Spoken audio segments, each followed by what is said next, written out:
It's those that were closest to Donald Trump that understand how dangerous he is when the world is this dangerous. His chief of staff, John Kelly, said that he was the most flawed human being he'd ever met.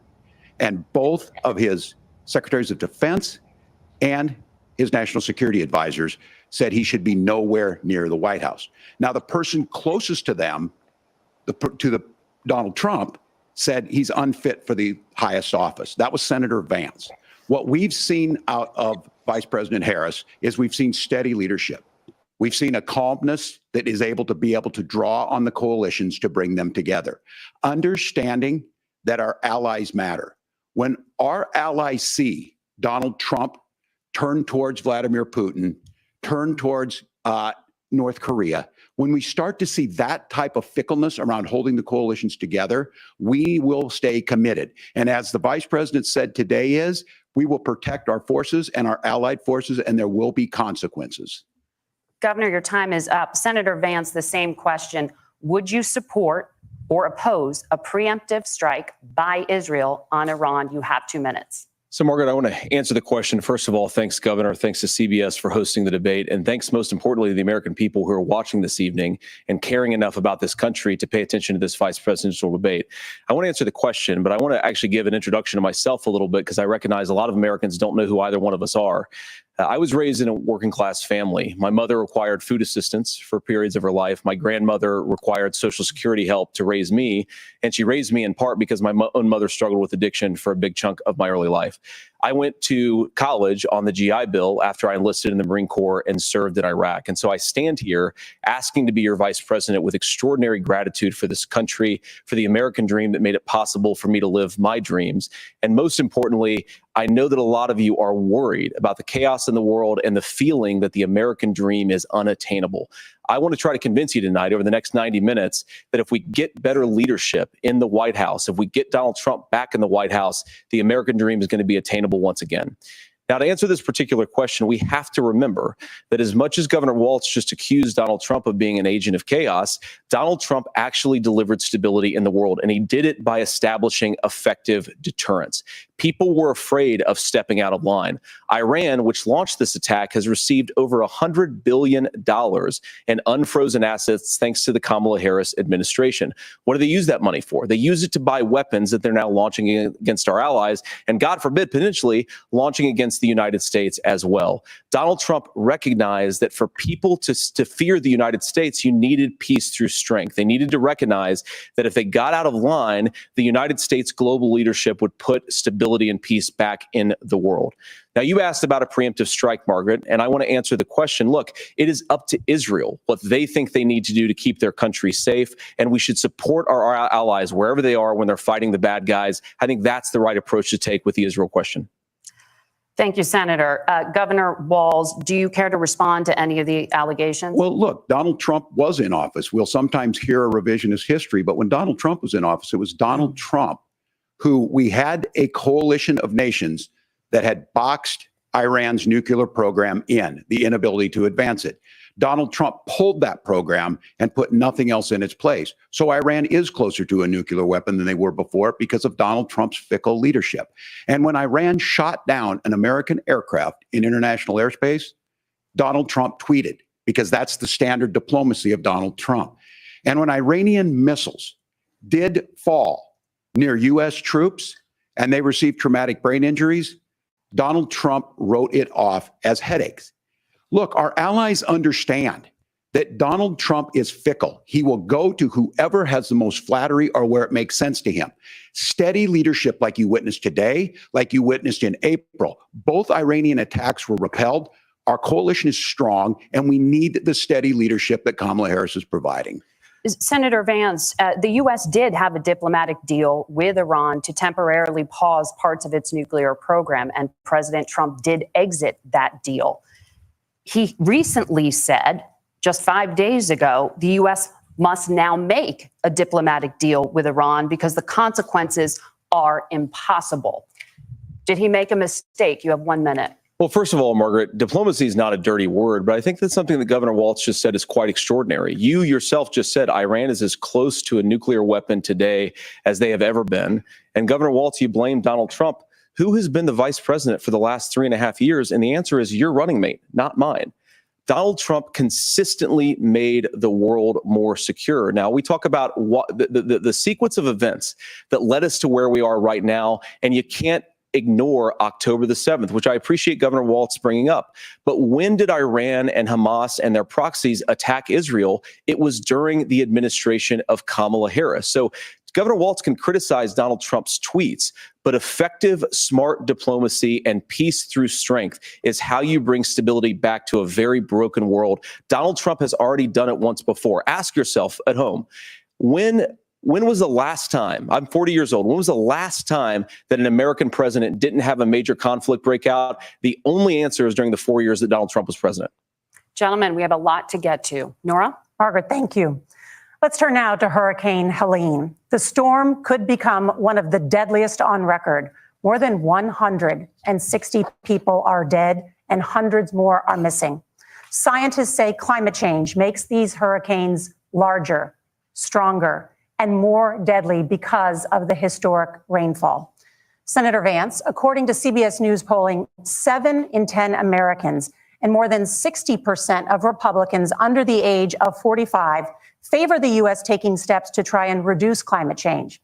Senator, what responsibility would the Trump administration have to try and reduce the impact of climate change? I'll give you 2 minutes. Sure. So first of all, let's start with the hurricane, because it's an unbelievable, unspeakable human tragedy. I just saw today actually a photograph of 2 grandparents on a roof with a 6-year-old child, and it was the last photograph ever taken of them because the roof collapsed and those innocent people lost their lives. And I'm sure Governor Walz joins me in saying our hearts go out to those innocent people, our prayers go out to them, and we want as robust and aggressive as a federal response as we can get to save as many lives as possible, and then of course afterwards to help the people in those communities rebuild. I mean, these are communities that I love. Some of them I know very personally in Appalachia, all across the Southeast. They need their government to do their job. And I commit that when Donald Trump is president again, the government will put the citizens of this country first when they suffer from a disaster. And Nora, you asked about climate change. I think this is a very important issue. Look, a lot of people are justifiably worried about all these crazy weather patterns. I think it's important for us, first of all, to say, Donald Trump and I support clean air, clean water. We want the environment to be cleaner and safer. But one of the things that I've noticed some of our Democratic friends talking a lot about is a concern about carbon emissions, this idea that carbon emissions drives all of the climate change.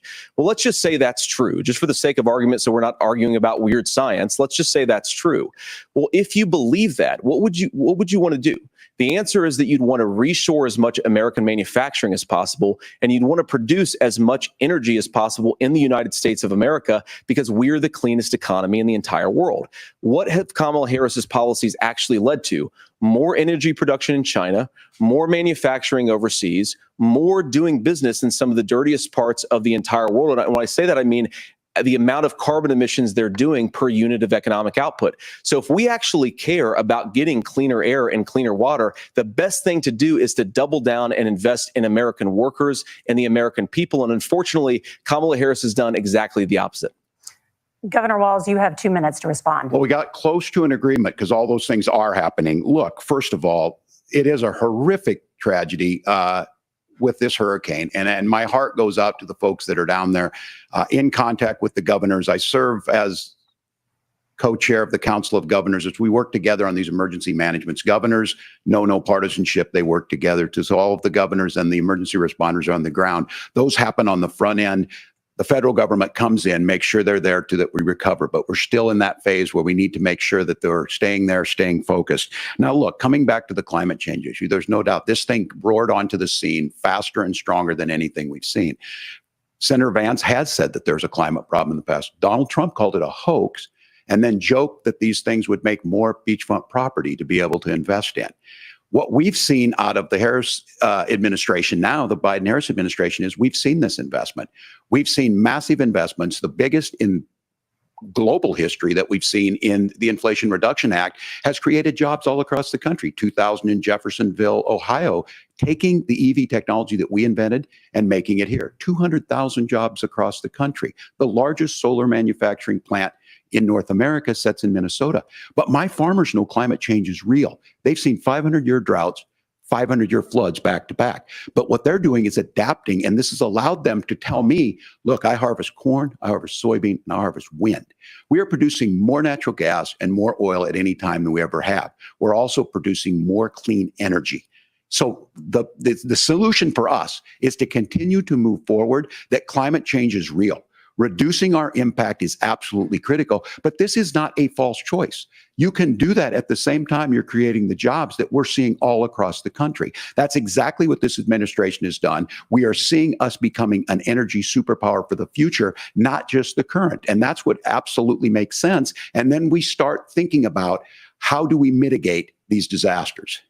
Thank you. Senator, I want to give you an opportunity to respond there. The governor mentioned that President Trump has called climate change a hoax. Do you agree?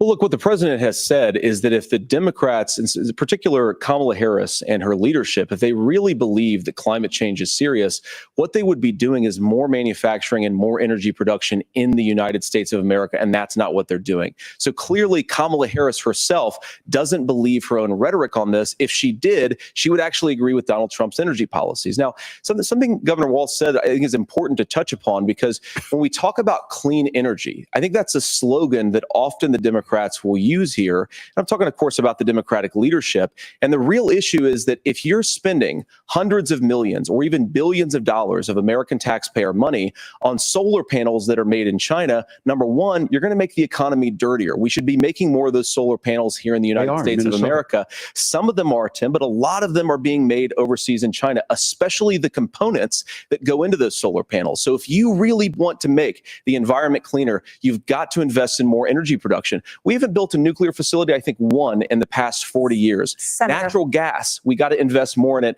Kamala Harris has done the opposite. That's raised energy prices and also meant that we're doing Senator, worse by the climate. your time is up. Governor, would you like to respond? Well, look, we're producing more natural gas than we ever have. There's no moratorium on that. We're producing more oil. But the folks know, and like I said, again, these are not liberal folks. These are not folks that are Green New Deal folks. These are farmers that have been drought one year, massive flooding the next year. They understand that it makes sense. Look, our number one export cannot be topsoil from erosion from these massive storms. We saw it in Minnesota this summer. And thinking about how do we respond to that, we're thinking ahead on this. And what Kamala Harris has been able to do in Minnesota, we're starting to weatherproof some of these things. The infrastructure law that was passed allows us to think about mitigation in the future. How do we make sure that we're protecting by burying our power lines? How do we make sure that we're protecting lakefronts and things that we're seeing more and more of? But to call it a hoax and to take the oil company executives to Mar-a-Lago, say, give me money for my campaign, and I'll let you do whatever you want. We can be smarter about that. And an all above energy policy is exactly what she's doing, creating those jobs right here.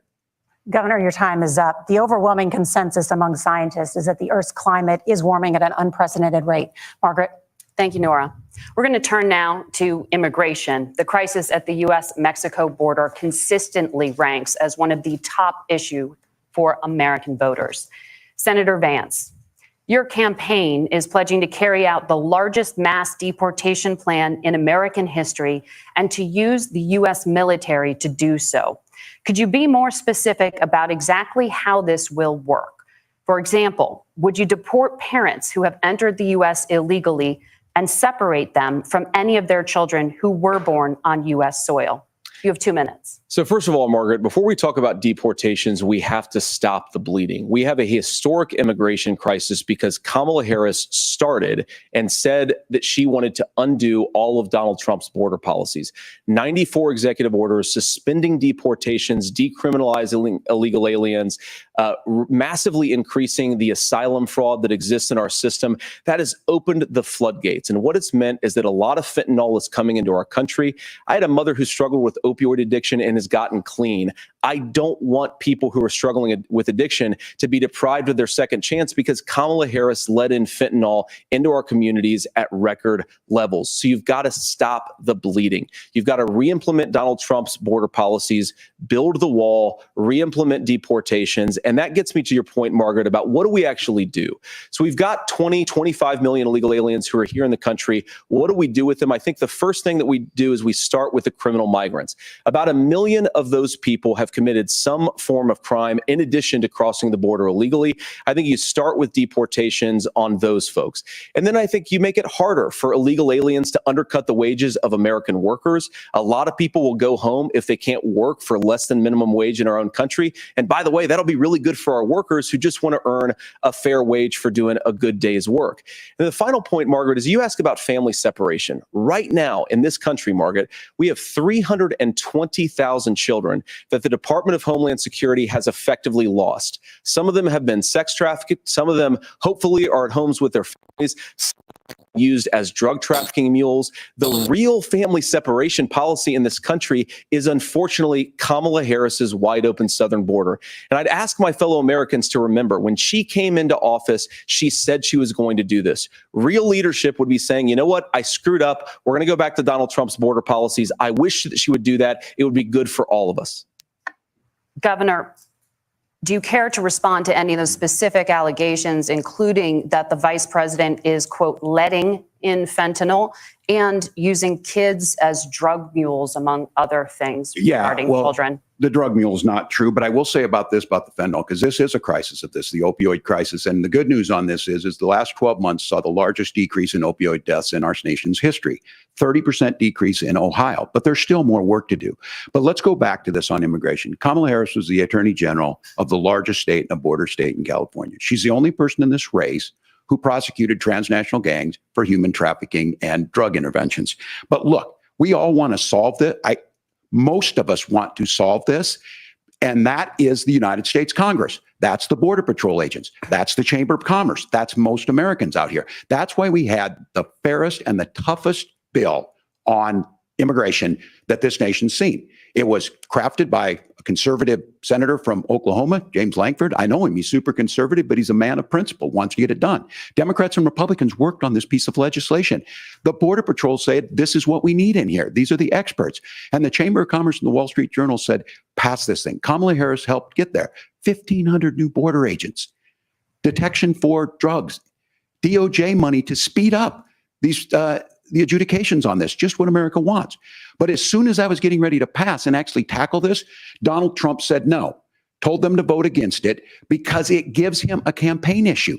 It gives him what would Donald Trump talk about if we actually did some of these things? And they need to be done by the legislature. You can't just do this through the executive branch. So look, we have the options to do this. Donald Trump had 4 years. He had 4 years to do this. And he promised you, America, how easy it would be. I'll build you a big, beautiful wall, and Mexico will pay for it. Less than 2% of that wall got built, and Mexico didn't pay a dime. But here we are again, 9 years after he came down that escalator, dehumanizing people and telling them what he was going to do. As far as the deportation plan, at one point, Senator Vance said it was so unworkable to be laughable. So that's where we're at. Pass the bill, she'll sign it. Governor, your time is up. Senator, the question was, will you separate parents from their children, even if their kids are U.S. citizens? You have 1 minute. Margaret, my point is that we already have massive child separations thanks to Kamala Harris's open border. And I didn't accuse Kamala Harris of inviting drug mules. I said that she enabled the Mexican drug cartels to operate freely in this country. And we know that they use children as drug mules, and it is a disgrace, and it has to stop.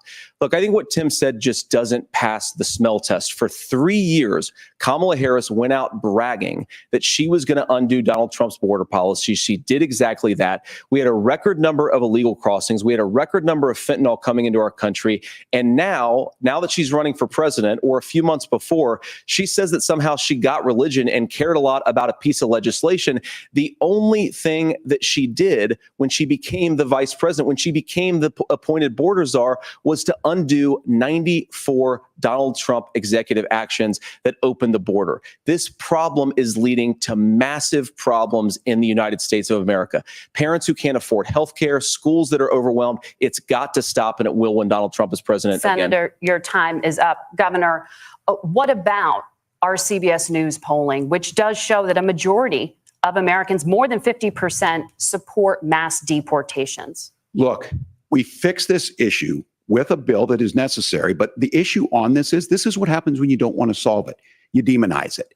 And we saw this. And Senator Vance, and it surprises me on this, talking about and saying, I will create stories to bring attention to this. That vilified a large number of people who were here legally in the community of Springfield. The Republican governor said, it's not true. Don't do it.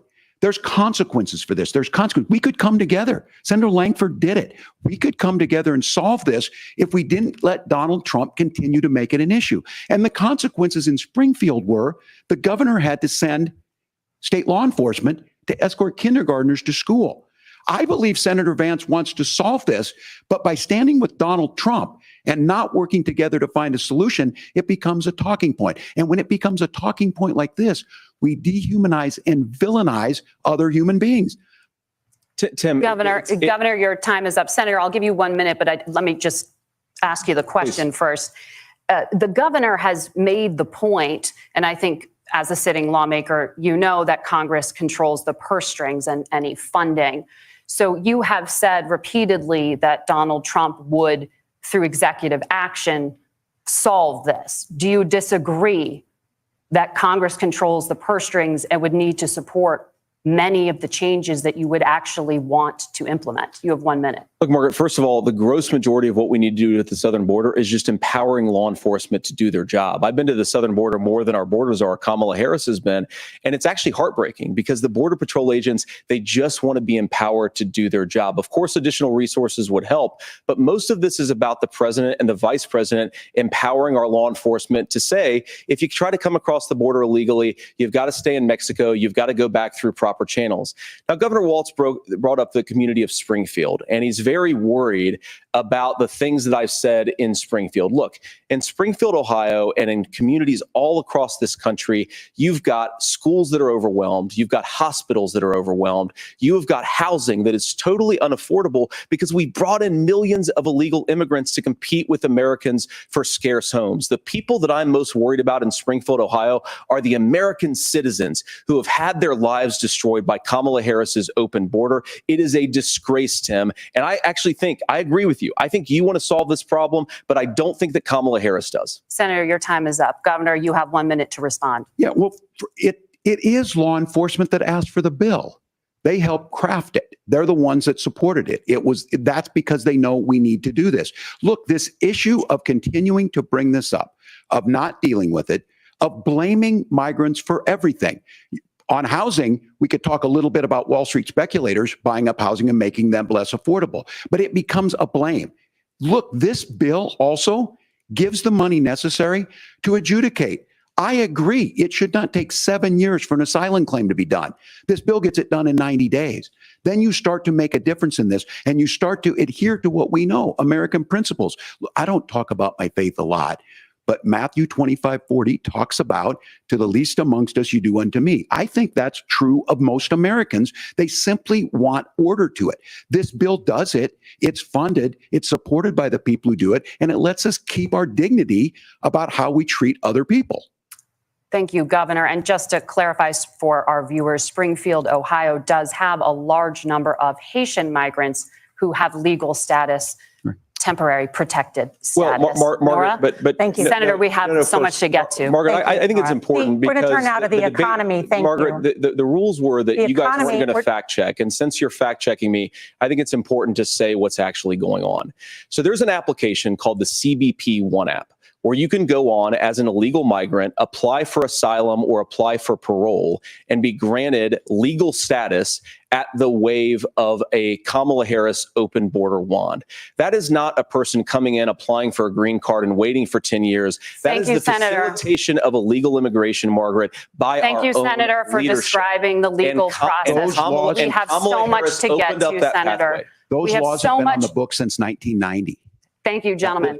The CBP1 app has not been on the books since 1990. It's something that Kamala Harris created, Margaret. Gentlemen, the audience can't hear you because your mics are cut. We have so much we want to get to. Thank you for explaining the legal process. Nora. Thank you, Margaret. The economy is a top concern for voters. Each of your campaigns has released an economic plan, so let's talk about the specifics. Governor Walz, Vice President Harris unveiled a plan that includes billions in tax credits for manufacturing, housing, and a renewed child tax credit. The Wharton School says your proposals will increase the nation's deficit by $1.2 trillion. How would you pay for that without ballooning the deficit? Governor, I'll give you 2 minutes. Yeah, thank you. And Kamala Harris and I do believe in the middle class because that's where we come from. We both grew up in that. We understand. So those of you out there listening tonight, you're hearing a lot of stuff back and forth, and it's good. It's healthy. That's what this is supposed to happen. You should be listening. How's this going to impact me? The bold forward plan that Kamala Harris put out there is talking about this housing issue. The one thing is there's 3 million new houses proposed under this plan with down payment assistance on the front end to get you in a house. A house is much more than just an asset to be traded somewhere. It's foundational to where you're at. And then making sure that the things you buy every day, whether they be prescription drugs or other things, that there's fairness in that. Look, the $35 insulin is a good thing, but it costs $5 to make insulin.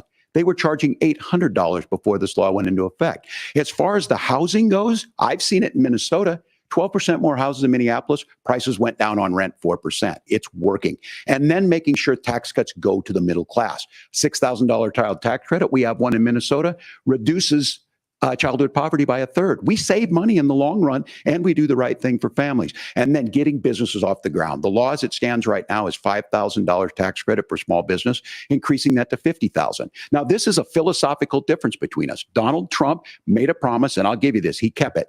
He took folks to Mar-a-Lago, said, you're rich as hell, I'm going to give you a tax cut. He gave the tax cuts that predominantly went to the top class. What happened there was an $8 trillion increase in the national debt, the largest ever. Now he's proposing a 20% consumption or sales tax on everything we bring in. Everyone agrees, including businesses, it would be destabilizing it. It would increase inflation and potentially lead to a recession. Look, this is simple for you. Where are we going? Kamala Harris has said to do the things she wants to do. We'll just ask the wealthiest to pay their fair share. When you do that, our system works best. More people are participating in it, and folks have the things that they need. Senator, I want to give you a moment to respond on that. But similarly, the Wharton School has done an analysis of the Trump plan and says it would increase the nation's deficit by $5.8 trillion. My question is the same for you. How do you pay for all that without ballooning the deficit? I'll give you 2 minutes. Well, first of all, you're going to hear a lot from Tim Walz this evening, and you just heard it in the answer. A lot of what Kamala Harris proposes to do, and some of it, I'll be honest with you, it even sounds pretty good. Here's what you won't hear, is that Kamala Harris has already done it. Because she's been the vice president for 3.5 years. She had the opportunity to enact all of these great policies. And what she's actually done instead is drive the cost of food higher by 25%, drive the cost of housing higher by about 60%. Open the American southern border and make middle-class life unaffordable for a large number of Americans. If Kamala Harris has such great plans for how to address middle-class problems, then she ought to do them now. Not when asking for a promotion, but in the job the American people gave her 3.5 years ago. And the fact that she isn't tells you a lot about how much you can trust her actual plans. Now, Donald Trump's economic plan is not just a plan, but it's also a record.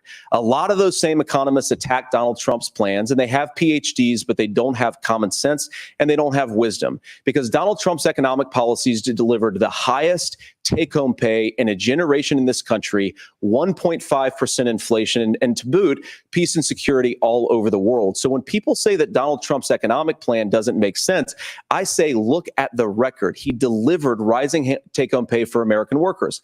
Now, Tim admirably admits that they want to undo the Trump tax cuts. But if you look at what was so different about Donald Trump's tax cuts, even from previous Republican tax cut plans, is that a lot of those resources went to giving more take-home pay to middle class and working class Americans. It was passed in 2017, and you saw an American economic boom unlike we've seen in a generation in this country. That is a record that I'm proud to run on, and we're going to get back to that common sense wisdom so that you can afford to live the American dream again. I know a lot of you are struggling. I know a lot of you are worried about paying the bills. It's going to stop when Donald Trump brings back common sense to this country. Governor, do you want to respond to that? What has Kamala Harris done for the middle class? Yeah, well, Kamala Harris's day one was Donald Trump's failure on COVID that led to the collapse of our economy. We were already before COVID in a manufacturing recession, but 10 million people out of work, largest percentage since the Great Depression. 9 million jobs closed on that. That was day one. Whether it was the Infrastructure Act or other things we moved. Now, you made a question about experts, said this. I've made a note of this. Economists can't be trusted. Science can't be trusted. National security folks can't be trusted. Look, if you're going to be president, You don't have all the answers. Donald Trump believes he does. My pro tip of the day is this. If you need heart surgery, listen to the people at the Mayo Clinic in Rochester, Minnesota, not Donald Trump. And the same thing goes with this. And I ask you out there, teachers, nurses, truck drivers, or whatever, how is it fair that you're paying your taxes every year and Donald Trump hasn't paid any federal tax in the last 15 years, and the last year as president? That's what's wrong with the system. There's a way around it, and he's bragged about that. We're just asking for fairness in it, and that's all you want. You have a minute. Governor, you say trust the experts. But those same experts for 40 years said that if we shipped our manufacturing base off to China, we'd get cheaper goods. They lied about that. They said if we shipped our industrial base off to other countries, to Mexico and elsewhere, it would make the middle class stronger. They were wrong about that. They were wrong about the idea that if we made America less self-reliant, less productive in our own nation, that it would somehow make us better off, and they were wrong about it. And for the first time in a generation, Donald Trump had the wisdom and the courage to say to that bipartisan consensus, we're not doing it anymore. We're bringing American manufacturing back. We're unleashing American energy. We're going to make more of our own stuff. And this isn't just an economic issue. I have 3 beautiful little kids at home, too, and I love them very much, and I hope they're in bed right now. But look, so many of the drugs, the pharmaceuticals that we put in the bodies of our children are manufactured by nations that hate us. This has to stop, and we're not going to stop it by listening to experts. We're going to stop it by listening to common sense wisdom, which is what Donald Trump governed on. Senator, your time is up. Governor Walz, can you address that? I mean, voters say they trust Donald Trump on the economy more. Why? Well, if you're listening tonight and you want billionaires to get tax cuts, you heard what the numbers were. Look, I'm a union guy on this. I'm not a guy who wanted to ship things overseas, but I understand that, look, we produce soybeans and corn. We need to have fair trading partners. That's something that we believe in. I think the thing that most concerns me on this is Donald Trump was the guy who created the largest trade deficit in American history with China. So the rhetoric is good. Much of what the senator said right there, I'm in agreement with him on this. I watched it happen too. I watched it to my communities, and we talked about that. But we had people undercutting the right to collectively bargain. We had right to work states made it more difficult. We had companies that were willing to ship it over, and we saw people profit. Folks that are venture capital in some cases, putting money into companies that were overseas. We're in agreement that we bring those home. The issue is Donald Trump is talking about it. Kamala Harris has a record, 250,000 more manufacturing jobs just out of the IRA. May I respond to that? Yes. So appreciate that. So if you notice, what Governor Walz just did is he said, first of all, Donald Trump has to listen to the experts. And then when he acknowledged that the experts screwed up, he said, well, Donald Trump didn't do nearly as good of a job as the statistics that's a gross generalization. that he did. So what Tim Walz is doing, and I honestly, Tim, I think you got a tough job here, because you've got to play whack-a-mole. You've got to pretend that Donald Trump didn't deliver rising take-home pay, which of course he did. You've got to pretend that Donald Trump didn't deliver lower inflation, which of course he did. And then you simultaneously got to defend Kamala Harris's atrocious economic record, which has made gas, groceries, and housing unaffordable for American citizens. I was raised by a woman who would sometimes go into medical debt so that she could put food on the table in our household. I know what it's like to not be able to afford the things that you need to afford. We can do so much better. To all of you watching, we can get back to an America that's affordable again. We just got to get back to common sense economic principles. I hope we have a conversation on healthcare then. Senator, Governor. Please. Thank you. Margaret? We have a lot to get to ahead, gentlemen, on many topics. But right now, I want to talk about personal qualifications. The vice president is often the last voice the president hears before making consequential decisions. We want to ask you about your leadership qualities. Governor Walz, you said you were in Hong Kong during the deadly Tiananmen Square protests in the spring of 1989. But Minnesota Public Radio and other media outlets are reporting that you actually didn't travel to Asia until August of that year. Can you explain that discrepancy? Yeah, well, and to the folks out there who didn't get at the top of this, look, I grew up in small rural Nebraska, town of 400, town that you rode your bike with your buddies till the streetlights come on, and I'm proud of that service. I joined the National Guard at 17, worked on family farms, and then I used the GI Bill to become a teacher, passionate about it, a young teacher. My first year out, I got the opportunity in the summer of '89 to travel to China. 35 years ago, be able to do that. I came back home and then started a program to take young people there. We would take basketball teams, we would take baseball teams, we would take dancers, and we would go back and forth to China. The issue for that was to try and learn. Now, look, my community knows who I am. They saw where I was at. Look, I will be the first to tell you, I have poured my heart into my community. I've tried to do the best I can, but I've not been perfect. And I'm a knucklehead at times, but it's always been about that. Those same people elected me to Congress for 12 years. And in Congress, I was one of the most bipartisan people, working on things like farm bills that we got done, working on veterans benefits. And then the people of Minnesota were able to elect me to governor twice. So look, my commitment has been from the beginning to make sure that I'm there for the people, to make sure that I get this right. I will say more than anything, many times I will talk a lot. I will get caught up in the rhetoric. But being there, the impact it made, the difference it made in my life, I learned a lot about China. I hear the critiques of this. I would make the case that Donald Trump should have come on one of those trips with us. I guarantee you he wouldn't be praising Xi Jinping about COVID. And I guarantee you he wouldn't start a trade war that he ends up losing. So this is about trying to understand the world. It's about trying to do the best you can for your community. And then it's putting yourself out there and letting your folks understand what it is. My commitment, whether it be through teaching, which I was good at, or whether it was being a good soldier or was being a good member of Congress, those are the things that I think are the values that people care about. Governor, just to follow up on that, the question was, can you explain the discrepancy? All I said on this was I got there that summer and misspoke on this. So I will just, that's what I've said. So I was in Hong Kong and China during the democracy protests went in. And from that, I learned a lot of what needed to be in governance. Thank you, Governor. Senator Vance, in 2016, you called your running mate, Donald Trump, unfit for the nation's highest office, and you said he could be America's Hitler. I know you've been asked many times, and you've said you regret those comments and explained you then voted for Donald Trump in 2020. But the Washington Post reported new messages last week in which you also disparaged Trump's economic record while he was president, writing to someone in 2020, quote, Trump thoroughly failed to deliver his economic populism. You're now his running mate, and you've shifted many of your policy stances to align with his. If you become vice president, why should Americans trust that you will give Donald Trump the advice he needs to hear and not just the advice he wants to hear? You have 2 minutes. Well, first of all, Margaret, because I've always been open. And sometimes, of course, I've disagreed with the president, but I've also been extremely open about the fact that I was wrong about Donald Trump. I was wrong, first of all, because I believed some of the media stories that turned out to be dishonest fabrications of his record. But most importantly, Donald Trump delivered for the American people. Rising wages, rising take-home pay, an economy that worked for normal Americans, a secure southern border, a lot of things, frankly, that I didn't think he'd be able to deliver on. And yeah, when you screw up, when you misspeak, when you get something wrong and you change your mind, you ought to be honest with the American people about it. It's one of the reasons, Margaret, why I've done so many interviews is because I think it's important to actually explain to the American people where I come down on the issues and what changed. Now, you pointed out the messages from 2020.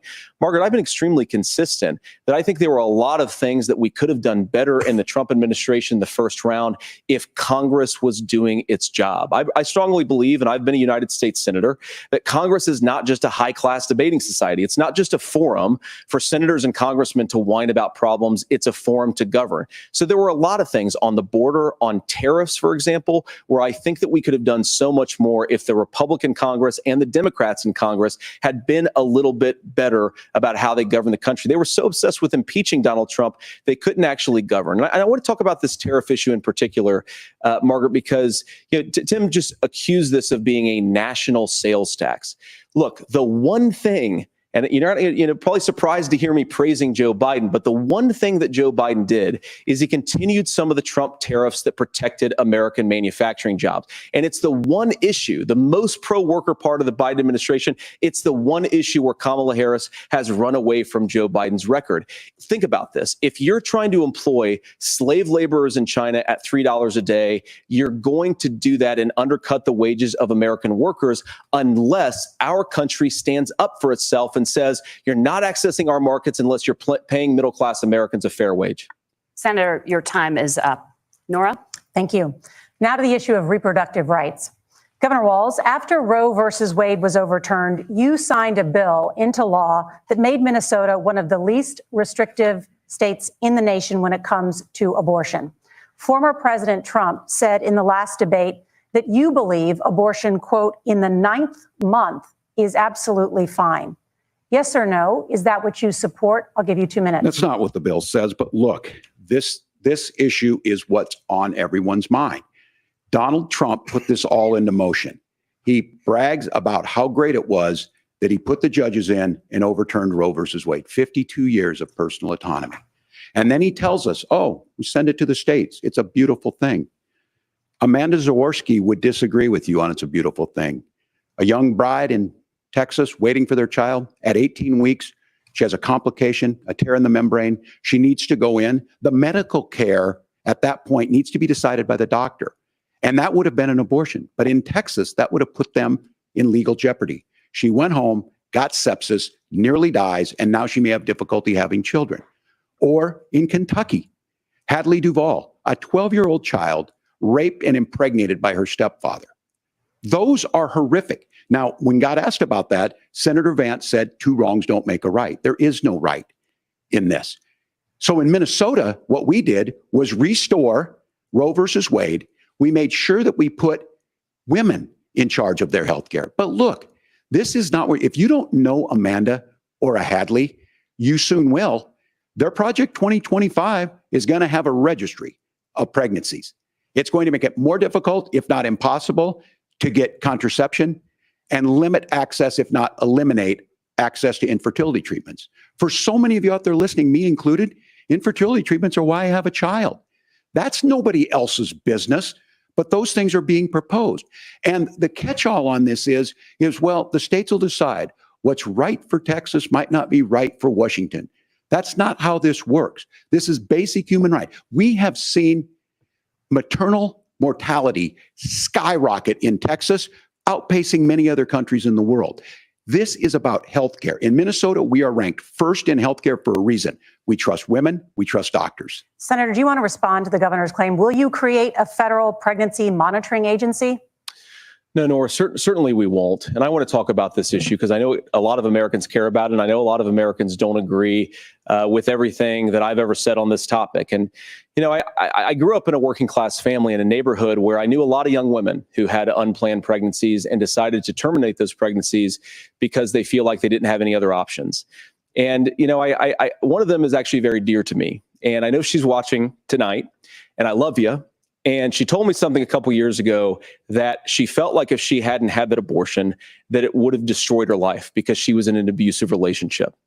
And I think that what I take from that as a Republican who proudly wants to protect innocent life in this country, who proudly wants to protect the vulnerable, is that my party, we've got to do so much better of a job at earning the American people's trust back on this issue where they frankly just don't trust us. And I think that's one of the things that Donald Trump and I are endeavoring to do. I want us as a Republican Party to be pro-family in the fullest sense of the word. I want us to support fertility treatments. I want us to make it easier for moms to afford to have babies. I want it to make it easier for young families to afford a home so they can afford a place to raise that family. And I think there's so much that we can do on the public policy front just to give women more options. Now, of course, Donald Trump has been very clear that on the abortion policy specifically, that we have a big country and it's diverse. And California has a different viewpoint on this than Georgia. Georgia has a different viewpoint from Arizona. And the proper way to handle this, as messy as democracy sometimes is to let voters make these decisions, let the individual states make their abortion policy. And I think that's what makes the most sense in a very big, a very diverse, and let's be honest, sometimes a very, very messy and divided country. Governor, would you like to respond and also answer the question about restrictions? Yeah, well, the question got asked and Donald Trump made the accusation that wasn't true about Minnesota. Well, let me tell you about this idea that there's diverse states. There's a young woman named Amber Thurman. She happened to be in Georgia, a restrictive state. Because of that, she had to travel a long distance to North Carolina to try and get her care. Amber Thurman died in that journey back and forth. The fact of the matter is, how can we as a nation say that your life and your rights as basic as the right to control your own body is determined on geography. There's a very real chance, had Amber Thurman lived in Minnesota, she would be alive today. That's why the restoration of Roe versus Wade. When you listen to Vice President Harris talk about this subject and you hear me talk about it, you hear us talking exactly the same. Donald Trump is trying to figure out how to get the political right of this. I agree with a lot of what Senator Vance said about what's happening. His running mate, though, does not, and that's the problem. Governor, your time is up. Senator, let me ask you about that. He Sure. mentioned, it was, I think, referring to a national ban. In the past, you have supported a federal ban on abortion after 15 weeks. In fact, you said if someone can't support legislation like that, quote, you are making the United States the most barbaric pro-abortion regime anywhere in the entire world. My question is, why have you changed your position?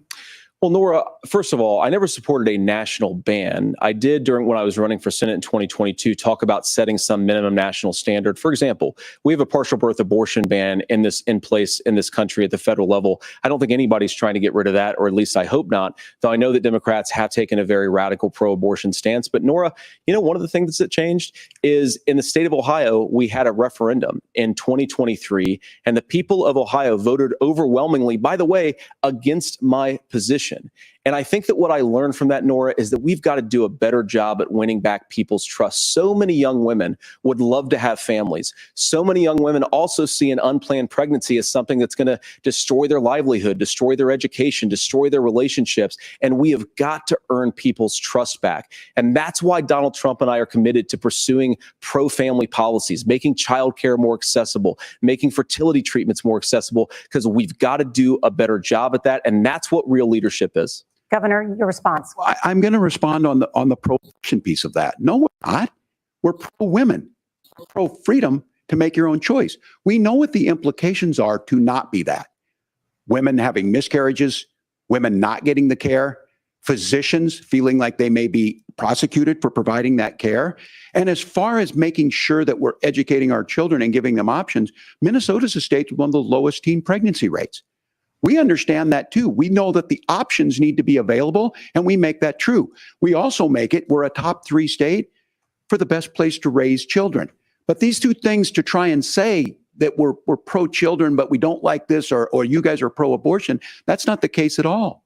We are pro-freedoms for women to make their choices, and we're going, and Kamala Harris is making the case, to make options for children more affordable, a $6,000 child tax credit, but we're not going to base that on the backs of making someone like Amber Thurman drive 600 miles to try and get health care. Senator. May I respond to that? First of all, Governor, I agree with you. Amber Thurman should still be alive, and there are a lot of people who should still be alive, and I certainly wish that she was.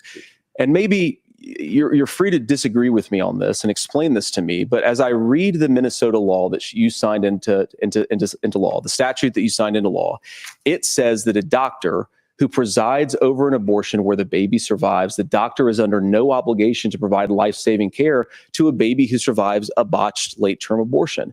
That is, I think, That's whether not you're true. pro-choice or pro-abortion, that is fundamentally barbaric. And that's why I use that word, Nora, is because some of what we've seen, do you want to force Catholic hospitals to perform abortions against their will? Because Kamala Harris has supported suing Catholic nuns to violate their freedom of conscience. We can be a big and diverse country where we respect people's freedom of conscience and make the country more pro-baby and pro-family. But please. Yes, Governor, please respond. Look, this is one where there's always something there. This is a very simple proposition. These are women's decisions to make about their healthcare decisions, and the physicians who know best when they need to do this. Trying to distort the way a law is written to try and make a point, that's not it at all. What was I wrong about, Governor? Please tell me, what was I wrong about? That is not the way the law is written. Look, I've given But how? I've given this advice on a lot of things, that getting involved, getting engaged, that's been misread, and it was fact-checked at the last debate. But the point on this is there's a continuation of these guys to try and tell women or to get involved. I use this line on this, just mind your own business on this. Things worked best when Roe versus Wade was in place. When we do a restoration of Roe, that works best. That doesn't preclude us from increasing funding for children. It doesn't increase us from making sure that once that child's born, like in Minnesota, they get meals, they get early childhood education, they get health care. So hiding behind we're going to do all these other things when you're not proposing them in your budget. Kamala Harris is proposing them. She's proposing all those things to make life easier for families. I asked a specific question, Governor. You gave me a slogan as a response. It's not the case. It's not true. That's not what the law says. So they fact checked it with President Trump. Gentlemen, there's a lot to discuss. We have to move on, and we're going to be right back with much more of the CBS News vice presidential debate in just a moment.